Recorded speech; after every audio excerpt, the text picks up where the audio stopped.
இங்க ரொம்ப ரொம்ப முக்கியமான விஷயம் என்னன்னா, அம்மனுக்கு நேரா இருக்கக்கூடிய அந்த உத்தரத்துல 12 ராசிகளையும் ஆராய்ச்சியில என்ன கண்டுபிடிச்சிருக்காங்க அப்படின்னா, 24 நிமிஷத்துக்கு ஒரு வாட்டி, அதாவது ஒரு நாழிகைக்கு ஒரு முறை ஒரு சொட்டு தண்ணீர் ஆவணி மாதத்துல 3 நாளைக்கு பாத்தீங்கன்னா சூரிய கதிர்கள் நேரா சிவலிங்கத்து மேல விடுற மாதிரி ஒரு ஏற்பாடு இருக்கு. அறிவு பெற்றவங்க ஒரு ஞானின்னு சொல்றோம். ஆனா அந்த அறிவை மத்தவங்களுக்கு உபயோகப்படுற மாதிரி அவங்களுக்கு எடுத்து சொல்றவங்க தான் ஒரு நல்ல குரு. கட்டுமானத்தின் வலிமை, கட்டிடங்களின் பாதுகாப்பு. ஸ்ரீ துர்கா டிஎம்டி கம்பிகள்.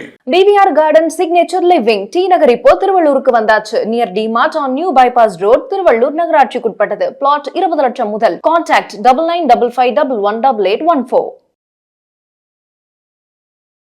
பக்தி கஃபே தமிழ் நேயர்களுக்கு வணக்கம். நம்ம தமிழகத்துடைய தொன்மையான கோயில்களை பார்த்துட்டு வந்துட்டு இருக்கோம். அந்த வரிசையில இன்னைக்கு ரொம்ப ரொம்ப ஸ்பெஷல் மற்றும் ரொம்ப பவர்ஃபுல்லான ஒரு கோயிலை பத்தி பார்க்க போறோம். யாருமே அபிஷேகம் பண்ணாம தன்னை போல இயற்கையிலேயே சிவபெருமான் மேல சொட்டு சொட்டா நீர் விழுந்து தான அபிஷேகம் நடக்குது அப்படின்னு சொன்னா அது எவ்வளவு ஆச்சரியம் இல்லையா? அது மட்டும் இல்ல, இங்க சிவலிங்கத்துக்கும் பார்வதி தேவிக்கும் நடுவுல நவகிரகங்கள்ல ஒன்றான, அதுவும் ரொம்ப முக்கியமா சிவகிரகமான குரு பகவான் நின்ன கோலத்துல காட்சி கொடுத்துட்டு இருக்கார். அது எவ்வளவு ஒரு முக்கியத்துவம். அது மட்டும் இல்லாம இந்த கோவில்ல மொத்தம் 5 லிங்கங்கள், அதாவது பஞ்சலிங்க ஸ்தலமா இந்த ஸ்தலம் விளங்குது. அப்படின்னா ஒட்டு மொத்தமா எல்லாமே விசேஷமா இருக்குன்னு தானே அர்த்தம். குரு பரிகார ஸ்தலம் அப்படின்னு சொல்லக்கூடிய திட்டை அப்படின்ற ஊரை பத்தி தான் இன்னைக்கு பார்க்க போறோம்.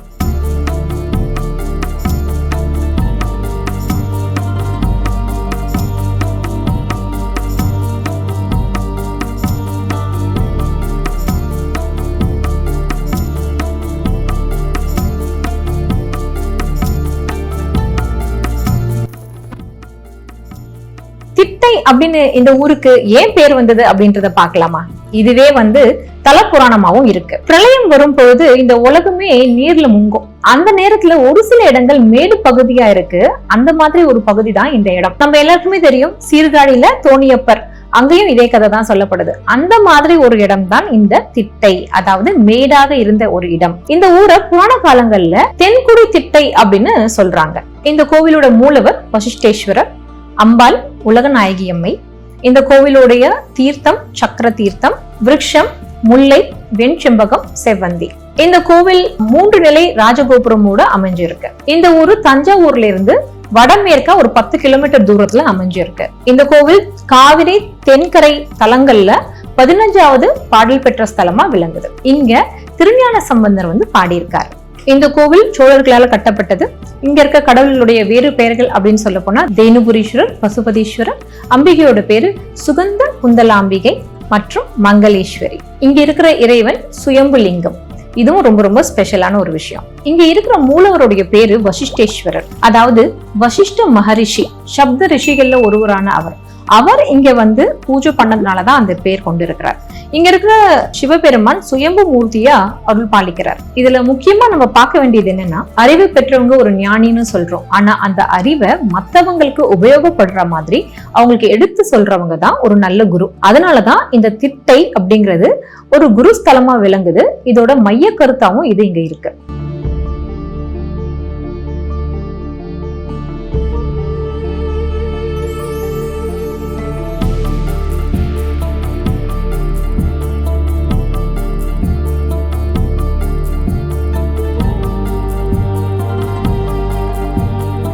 இப்ப இந்த கோவிலுடைய அம்மனுடைய ஸ்பெஷல் என்ன அப்படின்றத பார்க்கலாம். இங்க இருக்க அம்மனோட பேரு உலக நாயகி, சுகந்த குந்தலாம்பிகை அண்ட் மங்களேஸ்வரி அப்படின்னு பேர் பெற்றிருக்காங்க.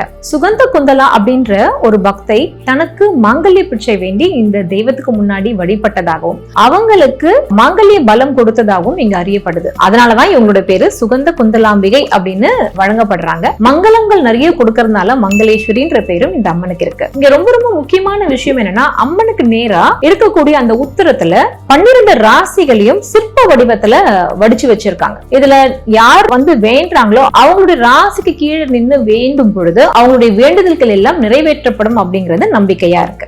இப்பதான் நம்ம இந்த கோவிலுடைய முக்கியமான ஒரு விஷயத்துக்கு வரப்போறோம். அதாவது இங்க இருக்கக்கூடிய ராஜகுரு. சிவபெருமானுக்கும் மங்களாம்பிகைக்கும் நடுவுல நின்ற கோலத்துல அருள் பாடிச்சிட்டு இருக்கக்கூடிய குரு பகவான். சிவாலயங்கள்ல நம்ம நார்மலா குரு பகவான் அப்படின்னு சொல்லக்கூடியது அங்க இருக்கிற தட்சிணாமூர்த்தி தான். ஆனா இங்க நம்ம பாக்குறது நவகிரகங்கள்ல ஒருவரா இருக்கக்கூடிய குரு பகவானை தான் இங்க நம்ம பாக்குறோம். இங்க இருக்க குரு பகவான் தண்ணி சந்நிதியில தெற்கு நோக்கி நின்று அருள் பாலிக்கிறார் அபயஹஸ்தத்தோட. நம்மளுடைய ஜாதகத்துல இருக்க தோஷங்கள் எல்லாம் நமக்கு விலகணும் அப்படின்னு சொன்னா குரு பரிகார ஸ்தலமா இது விளங்குது. வியாழக்கிழமையிலும் சரி, குரு பெயர்ச்சி அப்பவும் சரி, இங்க திரளான மக்கள் வந்து வழிபாடு செய்யறாங்க.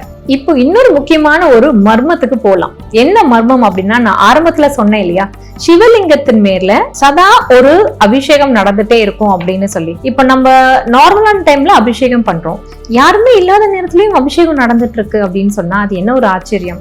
இது எப்படி நடக்குது அப்படின்னு கேட்டீங்கன்னா, இந்த கோவில்ல இருக்கிற கோபுரத்துல சந்திரகாந்த கல்லை வச்சு பிரதிஷ்டை பண்ணிருக்காங்க. அந்த சந்திரகாந்த கல்லோடைய அருமை என்னன்னு கேட்டீங்கன்னா, சுத்தி இருக்கிற ஈரப்பதத்தை உறிஞ்சி உள்ளுக்குள்ள நீர் சொட்டா விடுது. அதுவும் ஆராய்ச்சியில என்ன கண்டுபிடிச்சிருக்காங்க அப்படின்னா, 24 நிமிஷத்துக்கு ஒரு வாட்டி, அதாவது ஒரு நாழிகைக்கு ஒரு முறை ஒரு சொட்டு தண்ணீர் சிவலிங்கத்தின் மேல விழுந்துட்டு இருக்கு அப்படின்னு. என்ன ஒரு ஆச்சரியம் இல்ல?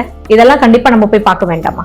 ஆர்டிபிஷியல் இன்டெலிஜென்ஸ் காலகட்டத்துல இருக்கும், ஆனா இங்க நேச்சுரல் இன்டெலிஜென்ஸோட அந்த காலத்துல நம்மளுடைய முன்னோர்கள் எவ்வளவு அழகா சில விஷயங்களை பண்ணிருக்காங்க அப்படிங்கிறது ரொம்ப பிரமிக்க வைக்க விஷயமா இருக்கு. அதே மாதிரி இன்னொரு விஷயம் என்னன்னா, ஆவணி மாதத்துல 3 நாளைக்கு பாத்தீங்கன்னா சூரிய கதிர்கள் நேரா சிவலிங்கத்து மேல விடுற மாதிரி ஒரு ஏற்பாடு இருக்கு. அடுத்த முக்கியமான விஷயம், இது தேவார பாடல் பெற்ற ஸ்தலம். இங்க திருஞான சம்பந்தர் வந்து பதிகம் பாடியிருக்காரு. நம்மளுடைய கல்வெட்டுலயும் அதோடைய ஆர்கிடெக்சர்லயும் மட்டும் இதோட ஹிஸ்டரி இல்ல, இது மாதிரி பாடல்கள்லயும் இந்த ஸ்தலத்தை பத்தி நம்ம நிறைய தெரிஞ்சுக்க முடியுது.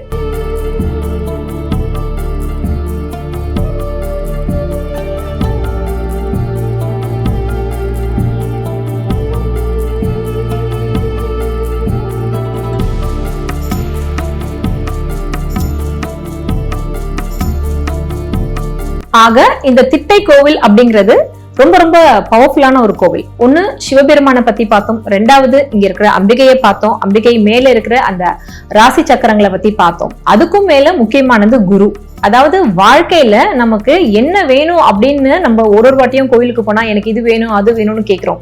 ஆனா அதுக்கும் மேல எதையும் புரிஞ்சுக்கிற, அதாவது தன்னை தான் உணர்தல், இதுக்கான வழிகாட்டுங்கள் நம்ம குரு பகவான் கிட்ட கேட்கணும். சோ சக்தியும் சிவனையும் புரிஞ்சுக்க கூடிய அந்த ஒரு நாலேஜ், அந்த ஒரு அறிவை குரு பகவான் நமக்கு தரணும் அப்படின்னு வேண்டிப்போம். அதர் தேன் மத்த நம்மளுடைய ரெகுலரான எல்லா பிரேயர்ஸும் நமக்கு இருக்கலாம். ஆனா அதுக்கு முன்னாடி இந்த மாதிரி ஒரு பிரேயரோட இந்த திட்டைக்கு நம்ம போகலாம். தஞ்சாவூருக்கு போறதா இருந்தா கட்டாயமா இந்த திட்டைக்கு ஒரு பிளான் போட்டுருங்க.